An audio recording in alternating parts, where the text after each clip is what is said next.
I'm here at Ediz Gürel, who just beat world champion Gukesh. A tough game, hectic game. Tell us about how it went down. Yeah, it was a crazy tough game. I actually blundered at some point and I got very miserable. I didn't see a move. And then I thought my position was very bad, but I just thought I had to give my best, maybe make some mistake, and I just pulled things through. And yeah, luckily it happened. It was quite scary for both sides because you both had pass pawns, and then at some point Gukesh gave up his bishop because he thought that your pass pawns would be too strong. What were you thinking in that moment when that happened?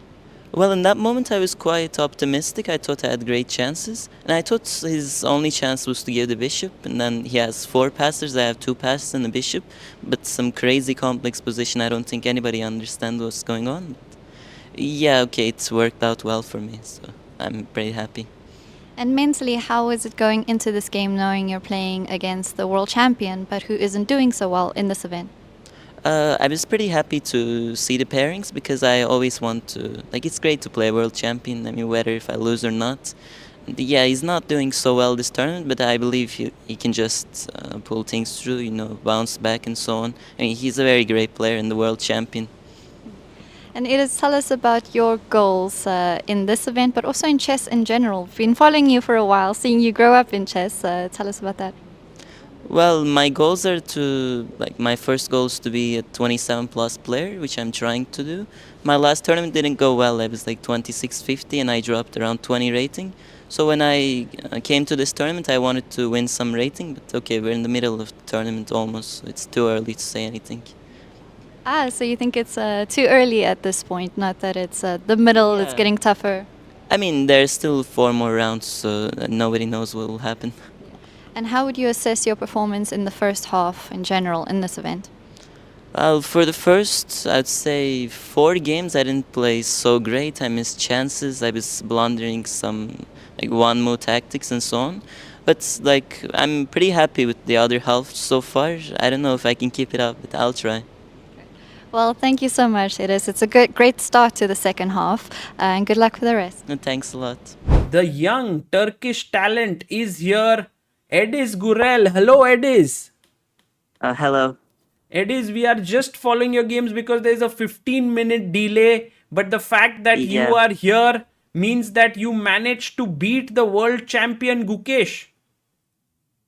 Yes, it happened. Wow, that is insane and incredible. Congratulations to you. Thanks a lot, first of all. Yeah, that is. Tell us your initial feelings. Just we can look through a few variations and in critical moments. I'm pretty sure you are very tired, but just your Yeah. initial feelings.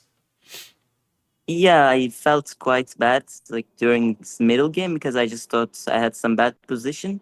But the main problem which led me to having a bad position was me missing knight a5 and I had Okay, to you trade you are queens directly after going this. into the lines. I need to bring up the position on the Okay, board. sorry. Yeah, no, it's wonderful. So you played. Were you surprised with Karo Khan or you expected it? Not really, because I saw him playing these lines usually against 27 and the lower opponents, so I expected something else other than e5. I also checked e5, but I knew this line pretty well, when we're in this complex theory. But he knew a bit more than me, so... Yes, I mean, at some point we were like, wow, these guys know everything. 21 moves you guys blitzed out at this point. Takes, long castle, rook b1, rook b3. Yeah. I think you knew till Yeah, I knew till bishop d6, and after this I was on my own. I just knew king g1, and engine was giving some slight plus. right. But after this, I don't think I played so well You because he played puts g3 is a good move, right? To get king g2 and yeah, the I rook guess out. so. I mean, I should move the king, so. But knight b6 was very logical, like king g2, knight c4. He's just putting the pieces to right squares. I was actually considering knight e7 here, which looked pretty interesting. But knight e7, he goes king b8. I can go rook h b1. But I think he just goes bishop b6, and I couldn't see how to continue. You are right. Yeah, Yes, this position is probably around equal there. correct.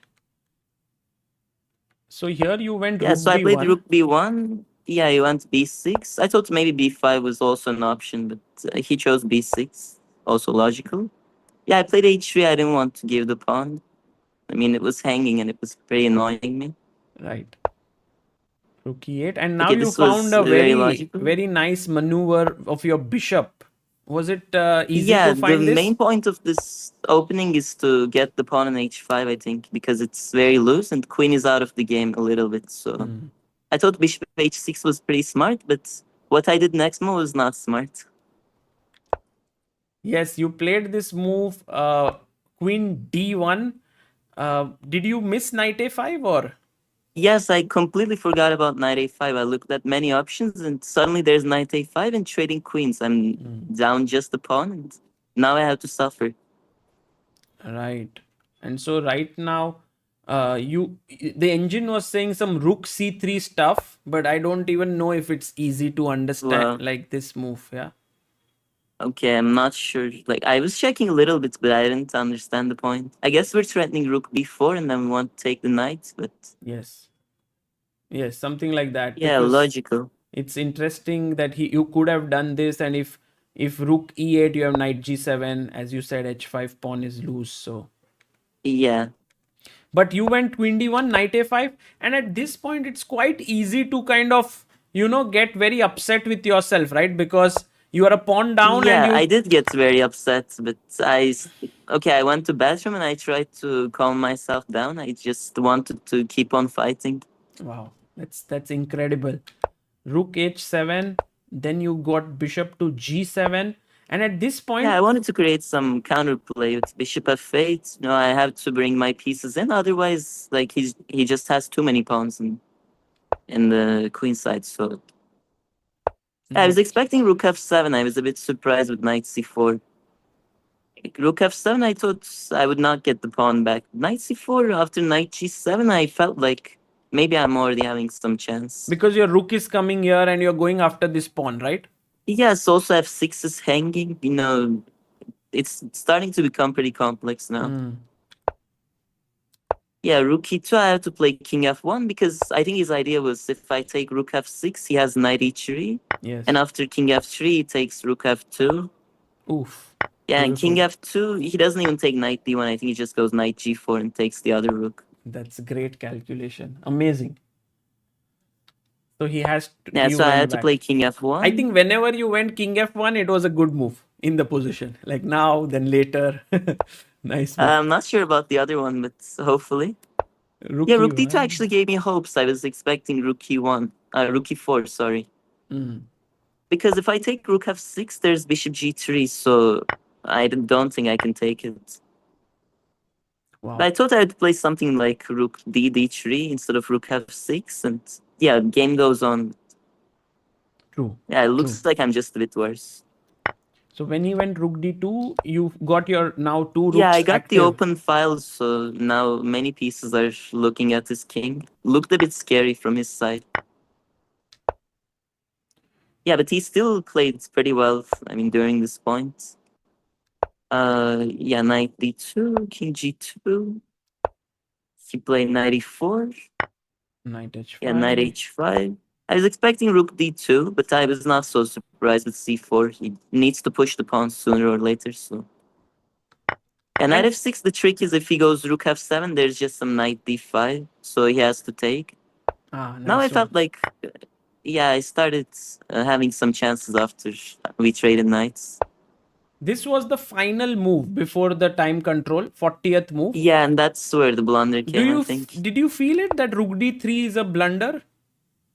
Yeah, I was actually not at the board, but I thought like one of the ideas I have is h5, but I'm not sure if when the rook is on d4, h5 is working. But when the rook is on d3, I can surely go h5 because Now okay, if he takes and you takes, I just go come in. rook e8. Yeah, I thought rook e8. I don't know, rook e7 is maybe better. King b7, rook f7. I thought. Rook f7. Yeah, that's also very. I mean, strong. I'm just getting the bishop, so yeah. Amazing. Because otherwise, if I don't push h5, it's very hard to arrange to push those pawns. I need a lot of moves. But h5, h6 came in very quick, so... True. Bishop d8, rook Yeah, f, that was logical. right? Oh, that was a mistake. Yes, I think the engine was suggesting to go rook d6 with some very crazy Yeah, I lines, considered it, but I didn't understand almost at all. which I is mean, my only idea was to go rook f5, so and then rook c6. and now come to g6 somehow. Wow. Something like this the engine was suggesting, which was very difficult to understand, but maybe the rook is better placed on g file than on f file. Yeah, this is a bit too tough for me. for anyone, I guess. But rook f5, and now Yeah, it's the very complex position. game became again very exciting, and I thought Yeah, here I thought. you must have calculated this direct line g4. Yes. G4, I thought he pushed c2. Yes, g5. I can push g5. And I thought he would take bishop g5, actually. I was also checking d3. Bishop g5, rook f7. Wow, man, what a calculation. Amazing. Yeah, and this I didn't see, like, exactly if I'm winning or not. It looks, like, very complex. I don't know. He has these two pawns. He'll also push d3. He's taking f2, so... I thought actually it would be a draw, like, in some ways, so... Right. So rook d2, king f1. Well, that's why I thought king f1 was trickier, because here you keep more winning chances. Yeah, he has to be, I think, super precise here. Bishop Actually, e7, g4. here the variation which ends in a draw was very interesting. I don't know, bishop f8 is the drawing move. Oh, this is a draw? Yes, because I take thought it was losing, but g5 g5? and rook Rook b2, which is like insane move. I think this is the toughest Wow. move, because now g6 takes g7, and you take here and d3, and it's a draw. Wow, this is crazy. And rook d8, I guess you just play c2. Oh no, c2 there's king e1. Rook c2. Okay, this line's too much for It was anyone. the only, I think it was the only variation that was leading to a draw. So I think it was too This tough. is very crazy, yeah. And so when he took here, maybe it was too difficult to find. I and- actually thought bishop a3 was like the only chance, because bishop f8 I just thought I'm queening. Like there's no way you can stop it, so... I think rook b2 is just too much to find. Like move your rook on b file. What Yeah, normally you should try to think about pushing c2, you know, trying to arrange d3 or something else. But yeah, it's very weird. And Okay, here, rook h6, yeah. you thought you are winning, yeah, now, or was it? Yeah, I mean, looks winning, but it's still not super clear. Like, there's some technique needed. Yeah, I played king g2. I was happy to see rook g7. Like, king d7 I thought would be I didn't understand maybe a the bit point better. behind this move. Did you? Yes. No, I think, like, king d7, the problem is, like, I was checking rook e1, and then he should play rook g7. It's, like, the only move to keep it going on. So he just played it immediately, but after he played it, I think he just gave me bishop d6. My bishop is pretty badly placed on h3. So I just moved it to a much better place, and I just go to f4. Nice. And rook d3. Yeah, rook d3, yeah, rook b1, and now he's just losing the pawn. And king b7, there's rook f6. And rook g6, there's also rook f6. And I'm just, if he takes, I just queen. So I decided to resign. Wow. Ediz, this is a very interesting game, a very fighting game. What does this win mean to you, beating the world champion? Yeah, it surely means a lot. I'm pretty happy, but I'd like to do it in some other tournaments where he's like in some good shape, doing better and so on. Yes, you are doing incredibly well after this game. You are already moving on to 4 points. Yaz is also doing well from Turkey. So really beautiful time for Turkish chess fans. And do you have any aims in this tournament? It is remaining 4 rounds. I think not. I'm just aiming to play good chess. I'm pretty happy with this game. It was complex. Okay, I missed something, but after that, I think I played pretty well. So Yes. I just need to keep on playing well, because I'm not so happy with like first half of the tournament.